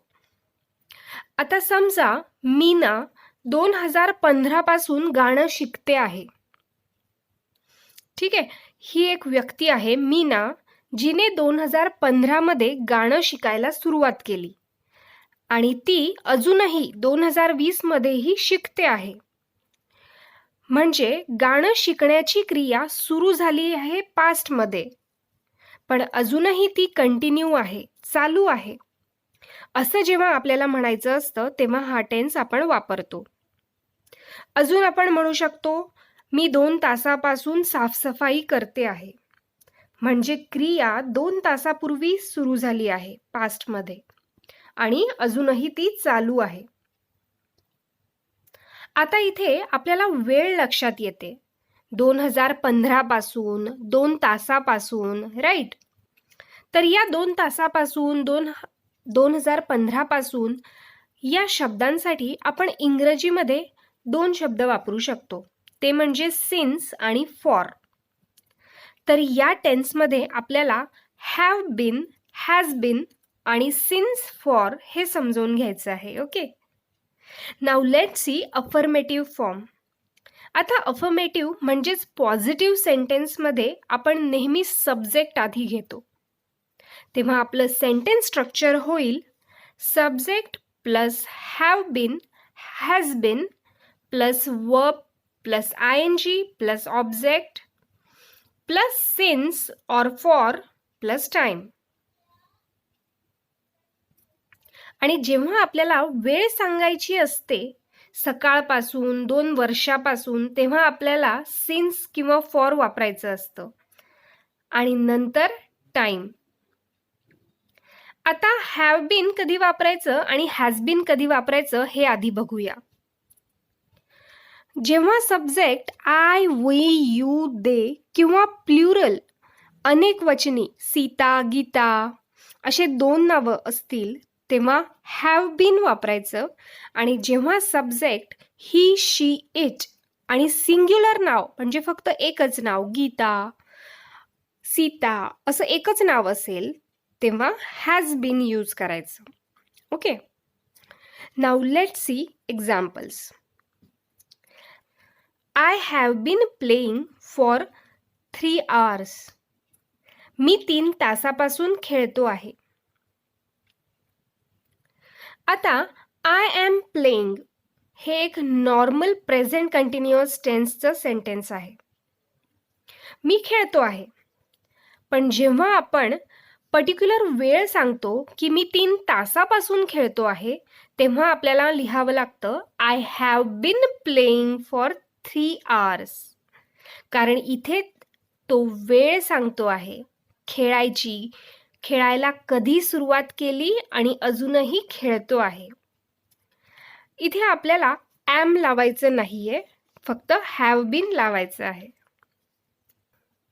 शी has been learning music since 2015. ती 2015 पासून गाणं शिकते आहे. आता आपण आधी समजून घेऊया सिन्स कधी वापरायचं आणि फॉर कधी वापरायचं. आता सिन्स म्हणजे पॉइंट ऑफ टाइम, निश्चित वेळ, आणि फॉर म्हणजे ड्युरेशन ऑफ टाइम, म्हणजे कालावधी सांगण्यासाठी आपण फॉरचा वापर करतो. आता आधी सिन्सचा वापर बघूया. जेव्हा नेम ऑफ द डेज आपल्याला सांगायचे असतात, संडे, मंडे, तेव्हा आपण सिन्सचा वापर करतो. For example, he has been studying maths since Monday. तो सोमवारपासून मॅथ्सचा अभ्यास करतोय. त्यानंतर name of the months, January, February, March. For example, I have been learning music since April. मी एप्रिलपासून म्युझिक शिकते आहे. राईट. त्यानंतर जेव्हा इयर्स सांगायचे असतात, 2015, 2017, तेव्हाही आपण सिन्सचा वापर करतो. For example, they have been living in Mumbai since 2017. आपण निश्चित वेळ सांगतोय, ते 2017 पासून मुंबईमध्ये राहत आहेत. त्यानंतर part of the day, morning, since morning, since afternoon, since evening, since night, ह्यासाठी पण आपण सिन्सचा वापर करतो. I have been playing since morning. Right. त्यानंतर क्लॉक म्हणजे वेळ, AM PM मध्ये जेव्हा आपण सांगतो वेळ, तेव्हा आपण सिन्सचा वापर करतो. For example, I have been waiting for train since 5 AM. मी 5 वाजेपासून ट्रेनची वाट पाहतोय.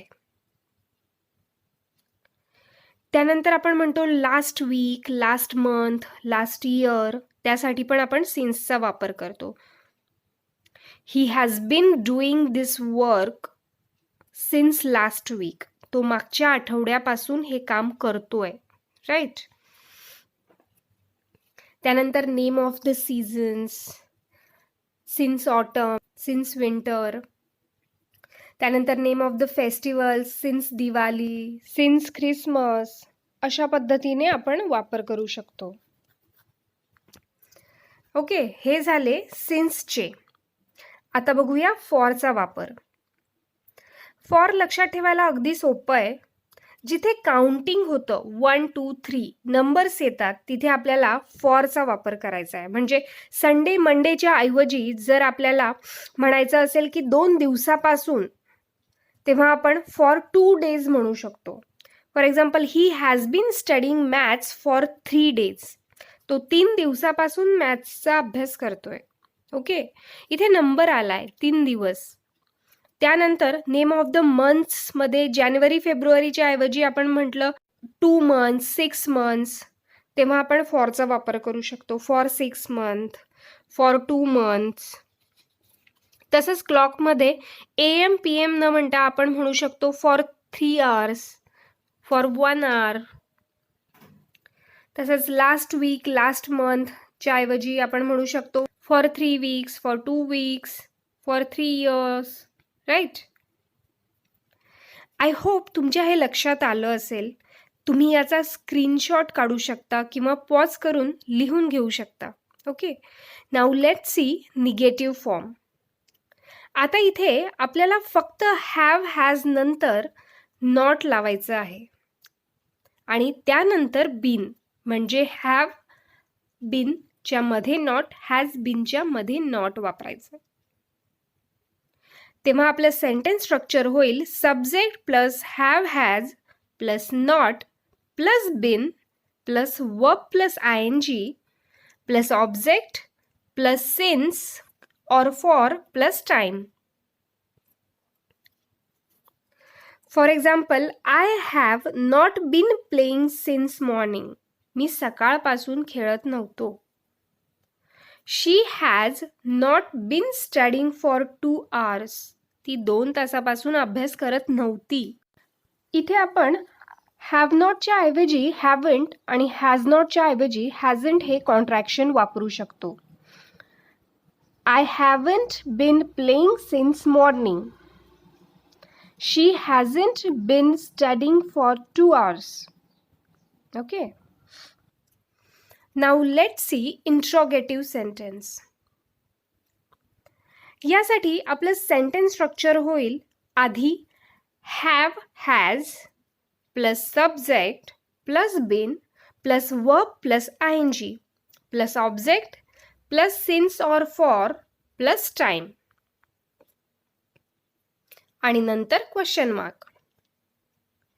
For example, has she been playing for 2 hours? ती 2 तासापासून खेळत होती का? याचं उत्तर फक्त हो किंवा नाही एवढंच असतं. पण जेव्हा आपल्याला सविस्तर उत्तर अपेक्षित असतं तेव्हा WH फॅमिलीचा आपण वापर करतो. इथे आपल्याला सुरुवातीला फक्त WH वर्ड ॲड करायचा आहे. For example, where has Reena been playing for 2 hours? रीना 2 तासापासून कुठे खेळत होती? आता ती कधीपासून खेळत होती? तर या कधीपासूनसाठी आपण 2 प्रकारे प्रश्न विचारू शकतो. सिन्स वेन आणि फॉर हाऊ लॉंग. एक्झाम्पल्स बघूया. Since when has she been playing? ती कधीपासून खेळते आहे? किंवा for how long has she been playing? अशा दोन्ही पद्धतीने आपण प्रश्न विचारू शकतो. आता हा टेन्स तुम्हाला किती समजलाय हे जाणून घेण्यासाठी आपण एक प्रॅक्टिस ॲक्टिव्हिटी करणार आहोत. तुमच्या समोर काही सेंटेन्स येतील आणि त्यात काही मिस्टेक्स आहेत, त्या तुम्हाला 5 सेकंदात ओळखायच्या आहेत. Okay, so let's do some practice activity. First, they has been sleeping for 1 hour.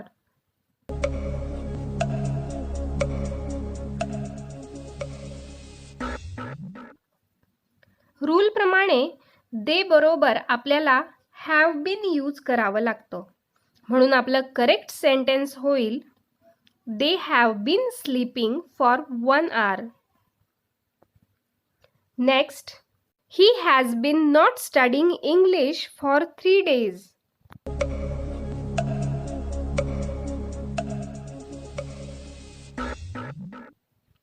इथे निगेटिव्ह सेंटेन्समध्ये आपल्याला हॅज आणि बीनच्या मध्ये नॉट लावायचं आहे. म्हणजे आपलं करेक्ट सेंटेन्स होईल he has not been studying English for 3 days. Next, she has been eating since 1 hour.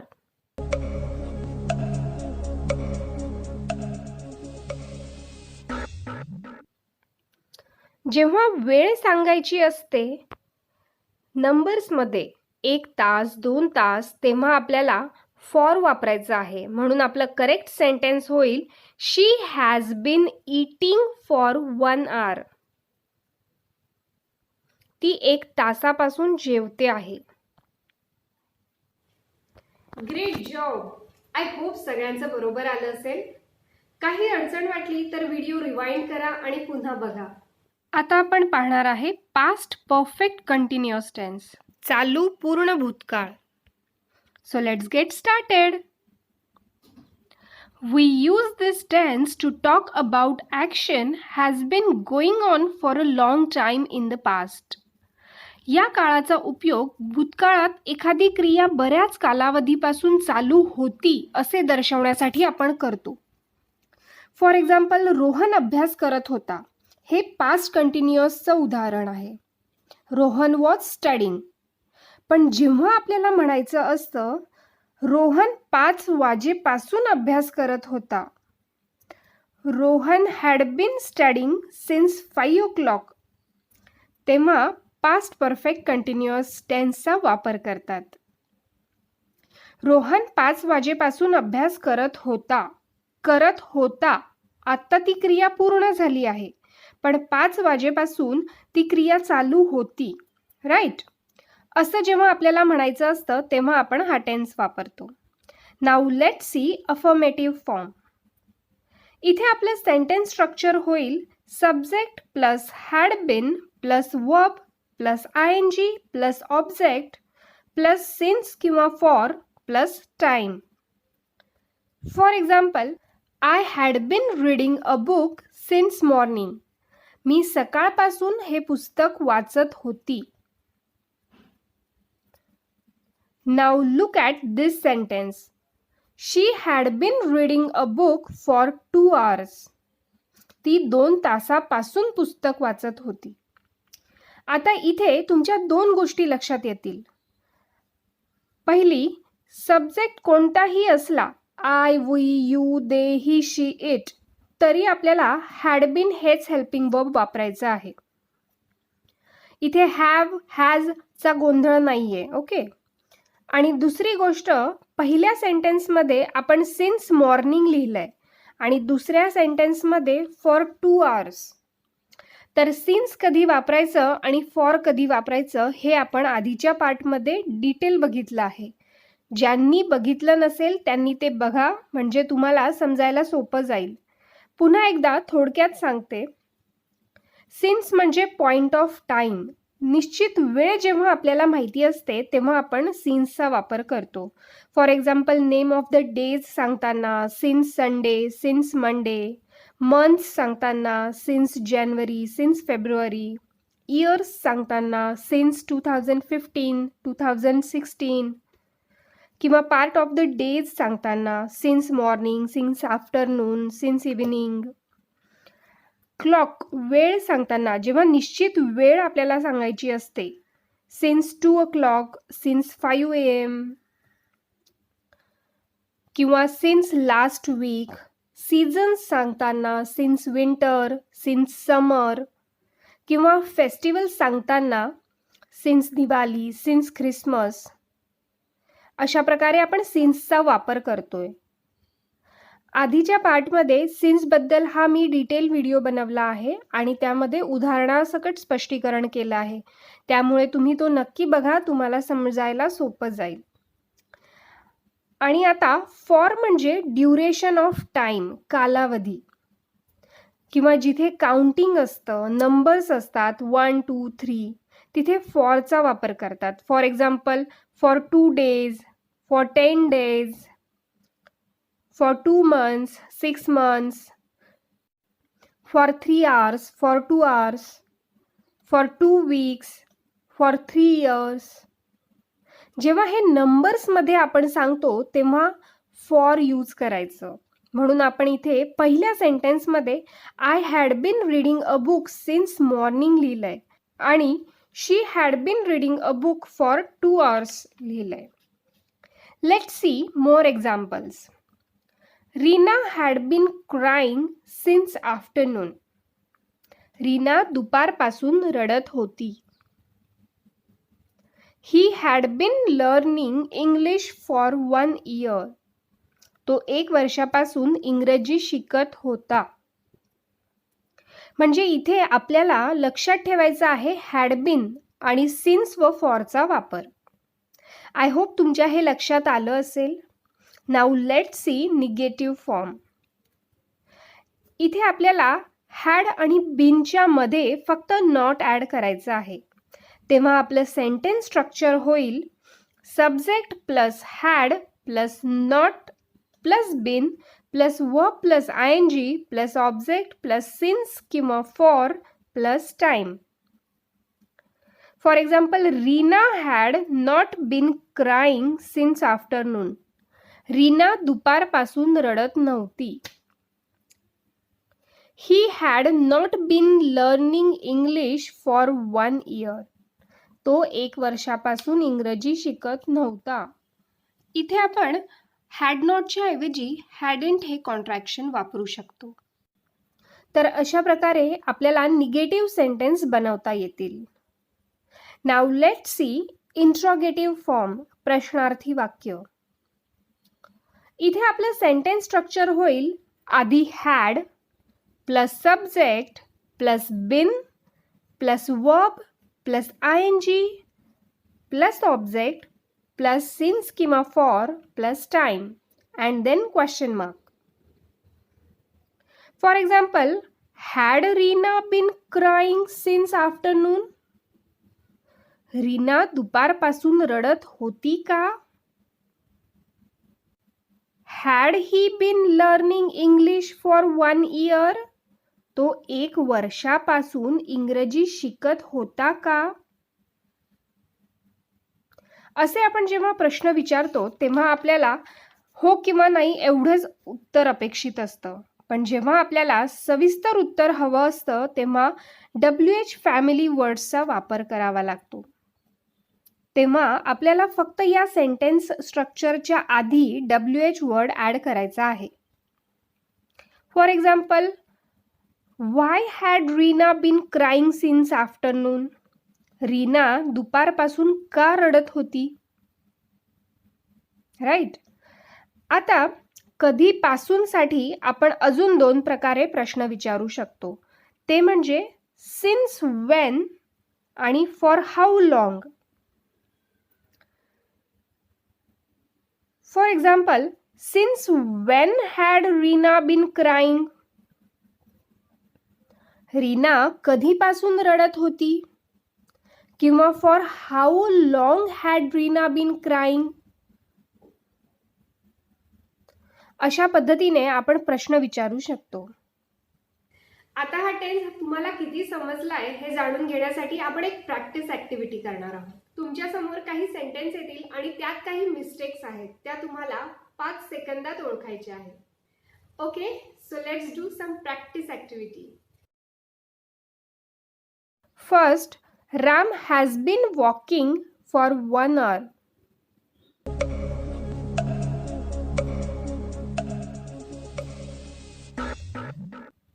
इथे पास्ट परफेक्ट कंटिन्युअस टेन्समध्ये आपल्याला सब्जेक्ट कोणताही असला तरी हॅड बीनचाच वापर करायचा आहे. तेव्हा आपलं करेक्ट सेंटेन्स होईल, Ram had been walking for 1 hour. Ram 1 तासापासून चालत होता. Next example, I had been work since January.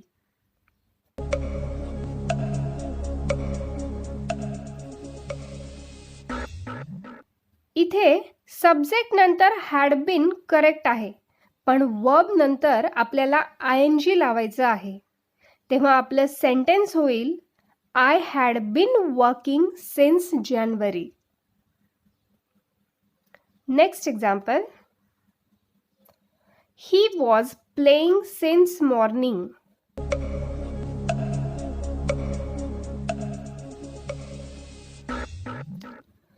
इथे आपल्याला वॉज वापरायची गरज नाही, फक्त हॅड बीन वापरायचं आहे. म्हणून आपलं करेक्ट सेंटेन्स होईल, he had been playing since morning. Great job. I hope सगळ्यांचं बरोबर आलं असेल. काही अडचण वाटली तर व्हिडिओ रिवाइंड करा आणि पुन्हा बघा. आणि अशा सोप्या पद्धतीने English grammar, communication skill, career guidance आणि असे बरेच व्हिडिओ बघण्यासाठी चॅनल लाईक, शेअर आणि सबस्क्राईब करा आणि बेल आयकॉन दाबा, म्हणजे पुढचे सगळे व्हिडिओ तुम्हाला स्टेप बाय स्टेप मिळतील. Now welcome to the last English tense video, future perfect continuous tense, चालू पूर्ण भविष्यकाळ. हा आपला शेवटचा टेन्सचा प्रकार आहे. आय होप तुम्ही या आधीचे सगळे पार्ट बघितले असतील.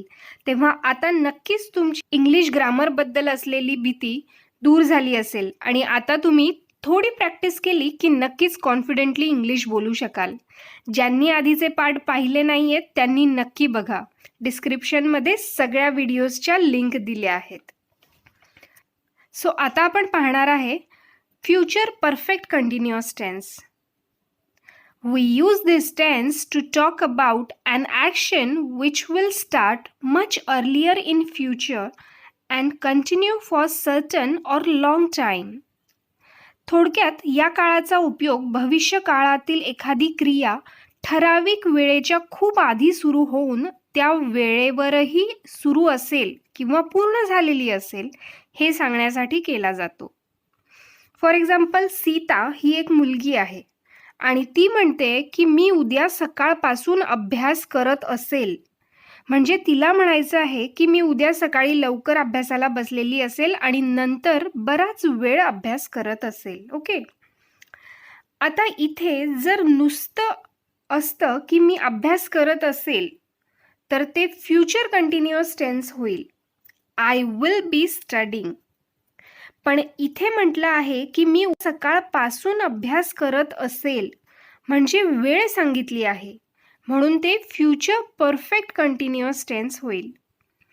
म्हणून आपल्याला विल हॅव बीन यूज करावं लागेल. तेव्हा आपलं सेंटेन्स होईल, I will have been studying since morning. इथे सब्जेक्ट कोणताही असला तरी आपल्याला विल हॅव बीनचाच वापर करायचा आहे. Now let's see affirmative form. इथे आपलं सेंटेन्स स्ट्रक्चर होईल subject plus will have been plus verb plus ING plus object plus since किंवा फॉर प्लस टाइम. आता सिन्स आणि फॉरचा वापर कसा करायचा हे आपण आधीच्या पार्ट्समध्ये डिटेल बघितलं आहे, तेव्हा ज्यांनी बघितलं नाहीये त्यांनी ते नक्की बघा. ओके. आता फ्युचर कंटिन्युअस टेन्स आणि फ्युचर परफेक्ट कंटिन्युअस टेन्समध्ये नेहमी गोंधळ होतो, त्यामुळे यातला फरक आधी लक्षात घ्या. For example, Rohan will be walking. Rohan चालत असेल हे फ्युचर कंटिन्युअस टेन्सचं उदाहरण आहे. पण Rohan will have been walking for 2 hours. आता इथे आपण अंदाजे सांगतोय की नुसतं चालत नाहीये, तर तो 2 तासापासून चालत असेल, म्हणून हा फ्युचर परफेक्ट कंटिन्युअस टेन्स आहे, कारण इथे कधीपासून क्रिया चालू आहे ती वेळ आपल्याला कळते, 2 तासापासून. शी विल बी वेटिंग. ती वाट बघत असेल हे फ्युचर कंटिन्युअसचं उदाहरण आहे. पण she will have been waiting since 5 o'clock. ती 5 वाजेपासून वाट बघत असेल. इथे आपल्याला 5 वाजेपासून म्हणजे वेळ कळते, म्हणून ते फ्युचर परफेक्ट कंटिन्युअस टेन्सचं उदाहरण आहे. म्हणजे इथे आपल्याला लक्षात ठेवायचं आहे विल हॅव बीन आणि सिन्स फॉर आणि time. Okay. Now let's see negative form. इथे आपल्याला विल आणि हॅव बीनच्या मध्ये फक्त नॉट ॲड करायचं आहे. तेव्हा आपलं सेंटेन्स स्ट्रक्चर होईल subject plus will plus not plus have been plus verb plus ING plus object plus since किंवा for plus time. For example, Rohan will not have been walking for 2 hours. Rohan 2 तासापासून चालत नसेल. She will not have been waiting since 5 o'clock. ती 5 वाजेपासून वाट बघत नसेल. इथे आपण विल नॉटच्या ऐवजी वोंट हे कॉन्ट्रॅक्शन वापरू शकतो. Rohan won't have been walking for 2 hours. She won't have been waiting since 5 o'clock. Now let's see interrogative form. प्रश्नार्थी वाक्य. यासाठी आपलं सेंटेन्स स्ट्रक्चर होईल आधी विल, नंतर subject plus have been plus verb plus ING plus object plus since किंवा for plus time आणि नंतर question mark. For example, will Rohan have been walking for 2 hours? Rohan 2 तासापासून चालत असेल का? Next, will she have been waiting since 5 o'clock? ती 5 वाजेपासून वाट बघत असेल का? असे प्रश्न आपण विचारतो तेव्हा त्याचं उत्तर हो किंवा नाही एवढंच अपेक्षित असतं. पण जेव्हा आपल्याला सविस्तर उत्तर हवं असतं तेव्हा WH फॅमिलीचा उपयोग करावा लागतो. तेव्हा आपल्याला या सेंटेन्सच्या आधी फक्त WH वर्ड ॲड करायचा आहे. For example, where will Rohan have been walking for 2 hours? Rohan 2 तासापासून कुठे चालत असेल? Why will she have been waiting since 5 o'clock? ती 5 वाजेपासून का वाट बघत असेल? कधीपासून साठी आपण अजून 2 प्रकारे प्रश्न विचारू शकतो. ते म्हणजे सिन्स व्हेन आणि for how long. For example, since when will she have been waiting? ती कधीपासून वाट बघत असेल? किंवा for how long will Rohan have been walking? Rohan कधीपासून चालत असेल? इथे वेळ विचारण्यासाठी आपण असे प्रश्न विचारले आहेत. ओके, आता हा टेन्स तुम्हाला किती समजलाय हे जाणून घेण्यासाठी आपण एक प्रॅक्टिस ऍक्टिव्हिटी करणार आहोत. तुमच्या समोर काही सेंटेन्स येतील आणि त्यात काही मिस्टेक्स आहेत, त्या तुम्हाला 5 सेकंदात ओळखायच्या आहेत. Okay, so let's do some practice activity. First, he will had been sleeping for 3 hours.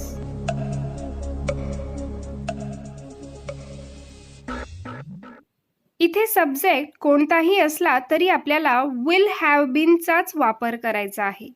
म्हणून आपलं करेक्ट सेंटेन्स होईल he will have been sleeping for 3 hours. तो 3 तासापासून झोपला असेल. Next, she will have been cooked since 7 o'clock.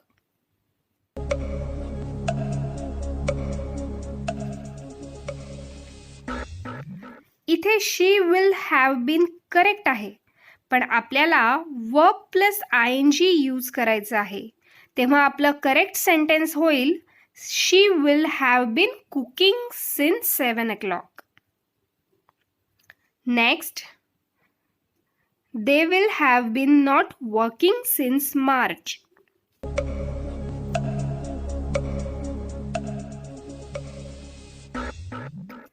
Negative sentence करताना नेहमी will नंतर नॉट वापरायचं असतं आणि नंतर हॅव बीन.